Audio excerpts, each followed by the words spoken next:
Good morning and welcome to the internet's only live daily housing show exclusively here on BAM. The Hot Sheet covers what you need to know about the real estate industry in a 24-hour time period. On today's Hot Sheet, I will discuss a $100 billion wealth migration, state tax revenue, and a new core PC inflation report. Today is Friday, June 30th, 2023. I am Byron Lazine and the Hot Sheet starts now.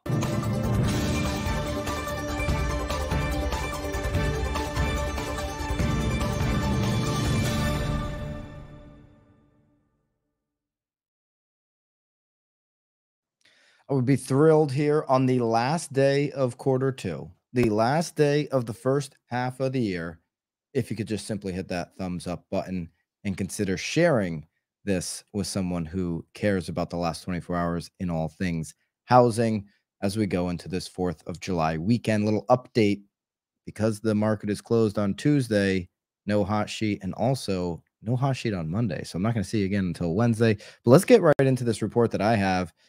Which is a $100 billion wealth migration tilting U.S. economy's center of gravity to the south. Okay, some 2.2 million people moved to the southeast in just over 2 years. That is roughly the population of Houston. You just took Houston and you moved it to the southeast, but it didn't come from Houston. Okay, it mostly came from other areas. Okay, the numbers tell the story here. This is according to Bloomberg. For the first time, 6 fast-growing states in the South.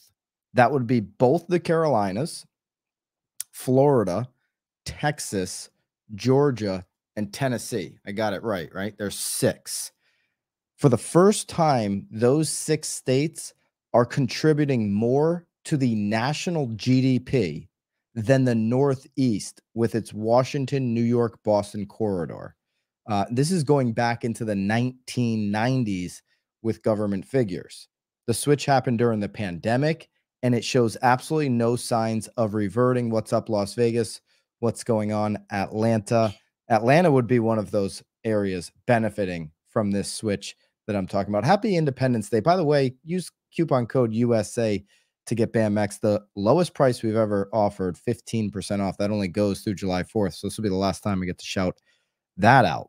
Okay, so a flood of transplants helped steer about $100 billion in new income to the Southeast in 2020 and 2021 alone, while the Northeast bled out about $60 billion.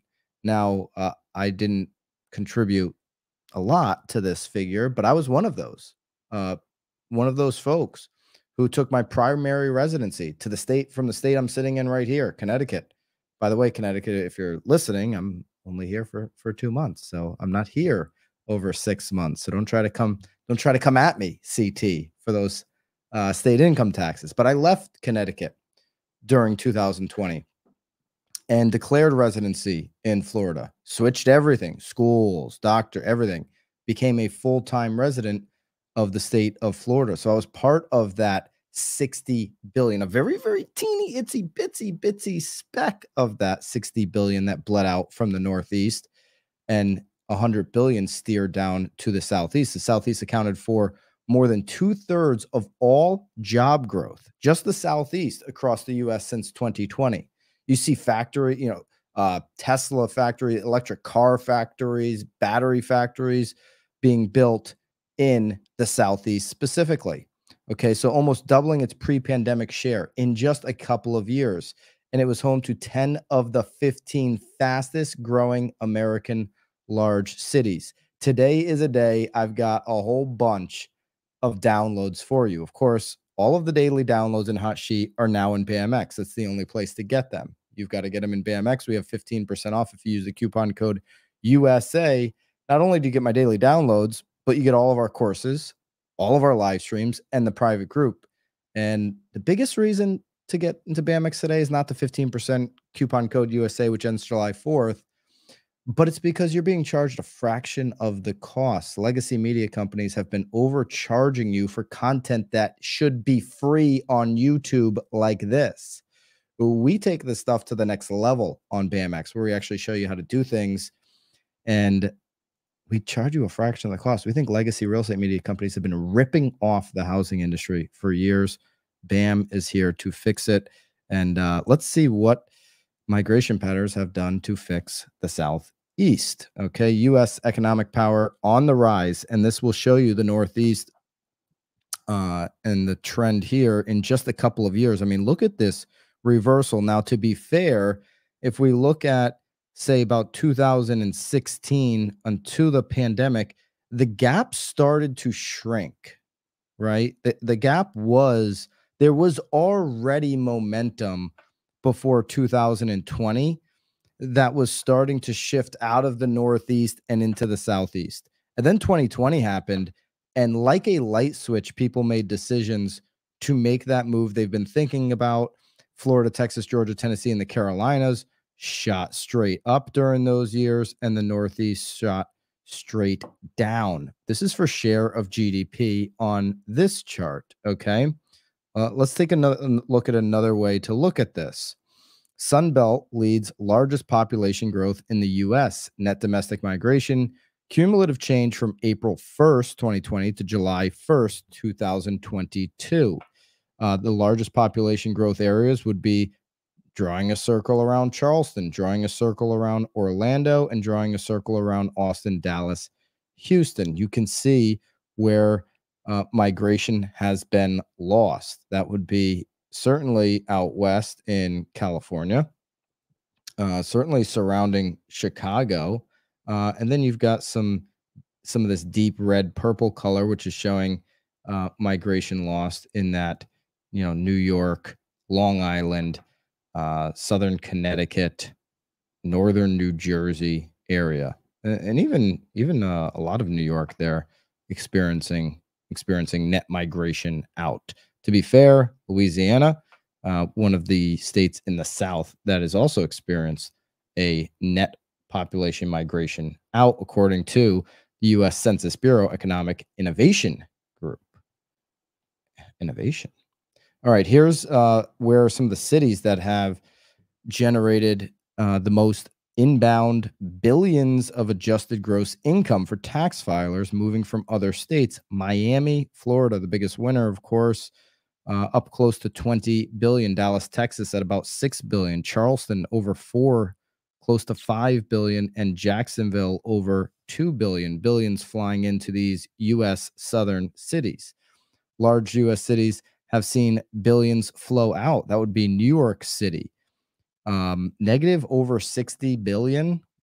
Chicago in the negative 20 plus billion range. Los Angeles almost negative 15 billion. And then Washington, D.C., negative 8 billion. I don't think D.C. is going to be hurting from that. Just my guess. Okay, so those are some other ways to look at that. All of those are down below for you in the daily download. Now, if you're in one of the cities, let's flip the coin here, okay?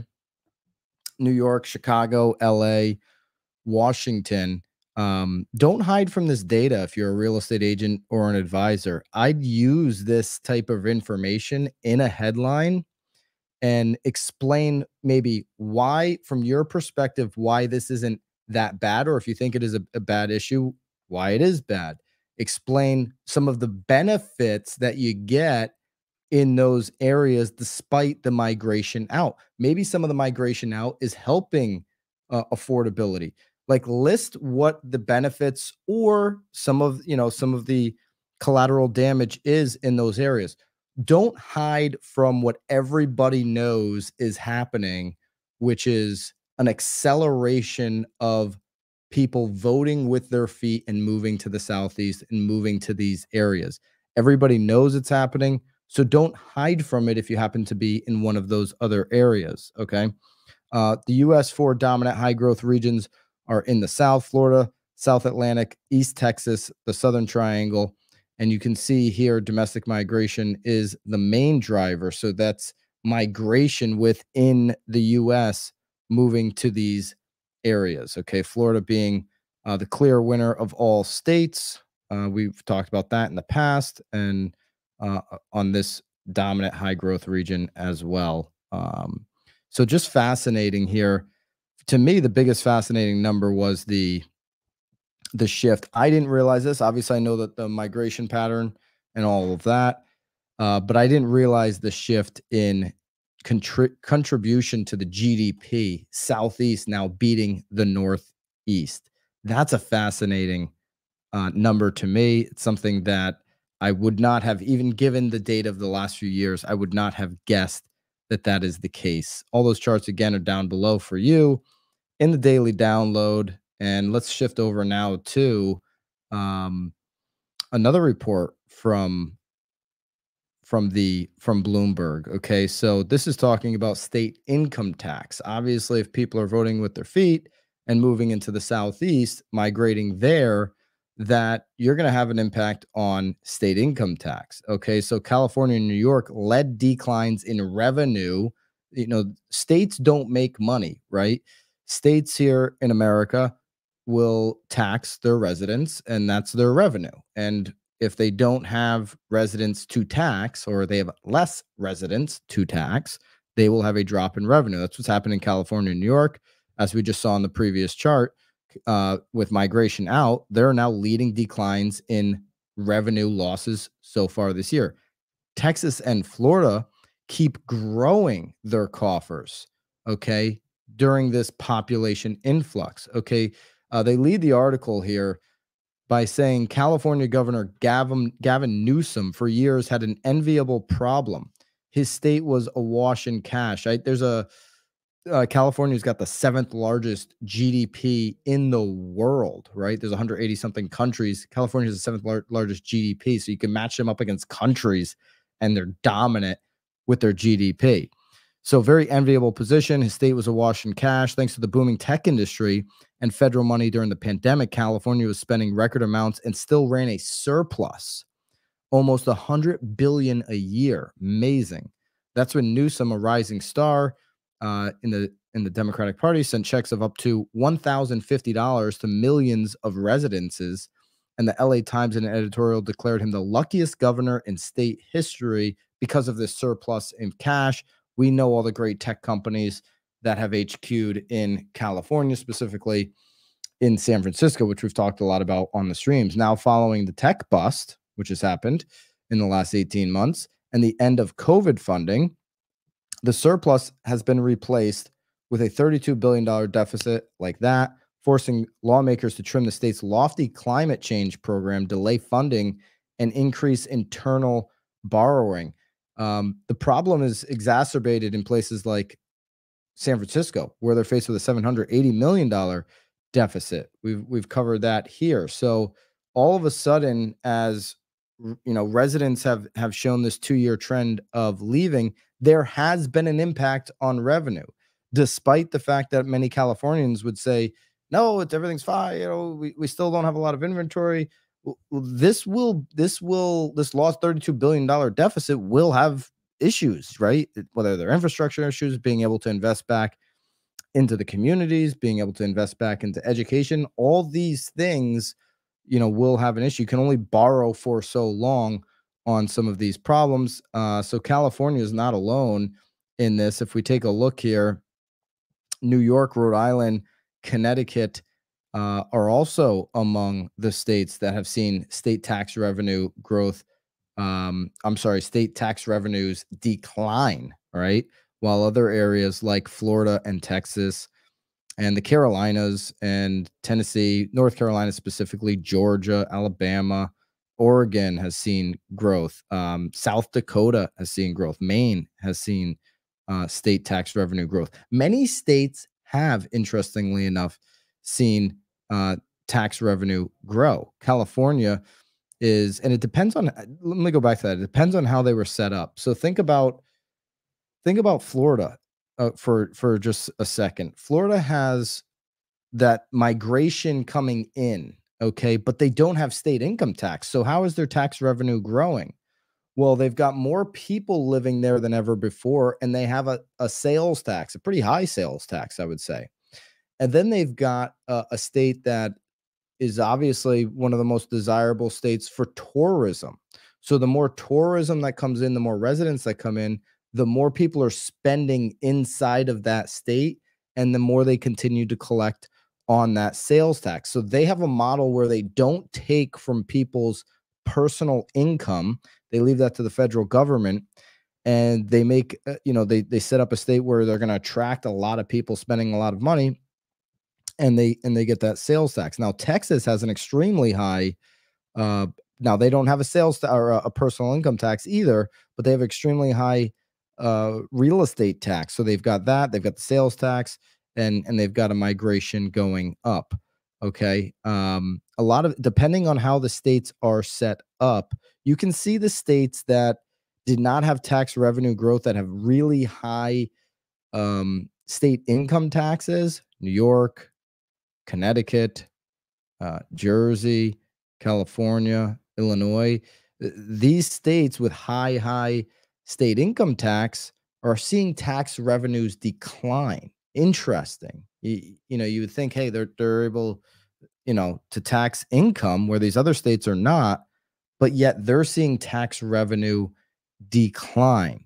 Interesting strategies to compare versus the states there. California eyes a decline in key tax. The state is expecting revenue from taxing investment gains to drop. Well, you can't tax investment gains if some of the wealthiest residents, like we just covered, are moving out of your state. And you see the decline here and the projected decline in tax revenue off of investment going into 2025. Albeit U.S. state rainy day funds have surged. A lot of this has to do with the money that we've printed during the pandemic.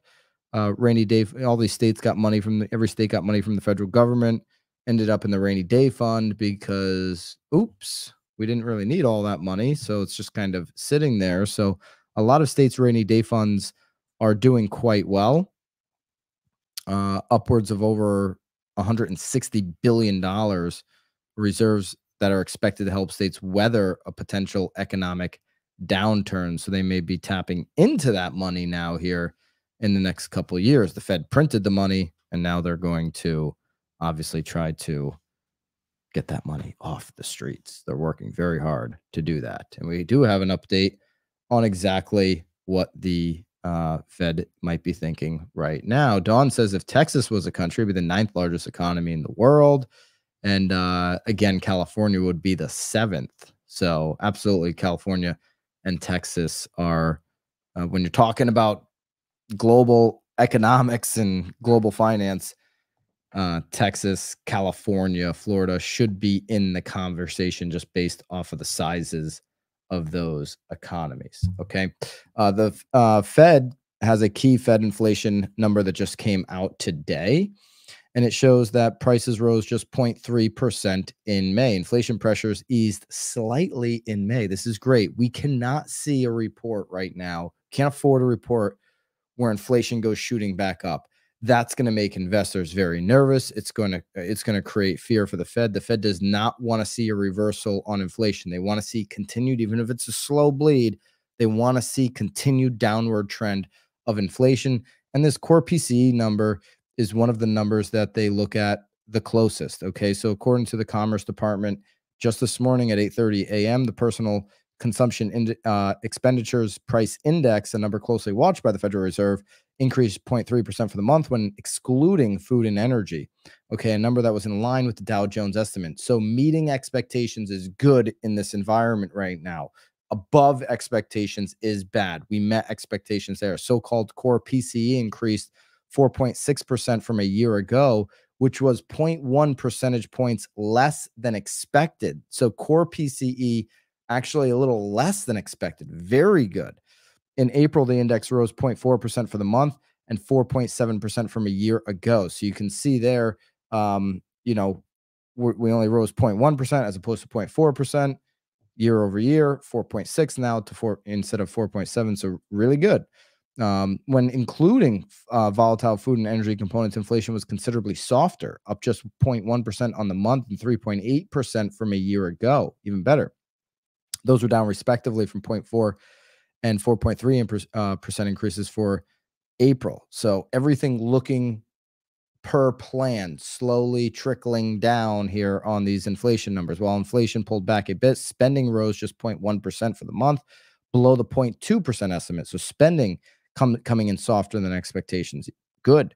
Sharp drop from the 0.6 increase in April. That deceleration came even though personal income accelerated 0.4% ahead of the 0.3% estimate. So personal income going up, but these key inflation numbers coming down.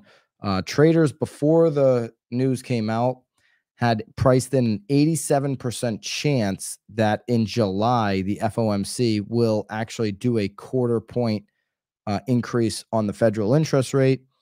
And those odds were little unchanged following this data. So still the expectation is that July 25th, July 26th, the Fed will increase the federal interest rate. A lot of data and information certainly to potentially impact that decision over the next 25 days here as we go into the 4th of July and into quarter three, 2023. This would be your last chance to grab BAMX at the lowest price we've ever offered. It's 15% off using coupon code USA. Stop getting ripped off by legacy media for information that you can get for free on YouTube, like places here, BAM, and actually pay for something that shows you how to do the things you want to become a better agent, to become a better marketer. That all lives inside of BAMX, as well as the Hot Sheets daily downloads. Use coupon code USA on the annual subscription to get 15% off. You're going to be blown away not only at the value, but at the cost that we're providing for the value. We believe you've been getting ripped off for far too long, and BAM is here to change that. We have little change here in the 10-year so far. We're at 3.845, so the 10-year continues to be elevated up over 3.8. If we just take a look here at what that did to the 30-year yesterday, as I predicted with over 3.8, 10-year, we did crack over 7%. We had a 0.13% increase in one day, according to Mortgage News Daily survey on the 30-year fixed at 7.04. We'll probably go into this weekend here, according to Mortgage News Daily, up over 7%. The Freddie Mac 30-year fixed weekly also increased from 667 to 671. Not great news there on the 10-year or the 30-year. We'll see what happens next week when we come out of the holiday. There will be no hot sheet on Monday or on Tuesday. I will miss you guys. Thank you for tuning in, and I will be back on Wednesday. Until then, hope everybody has a very safe and happy, healthy 4th of July weekend. Spend some time with your family, and until Wednesday, have a great one. Toodaloo.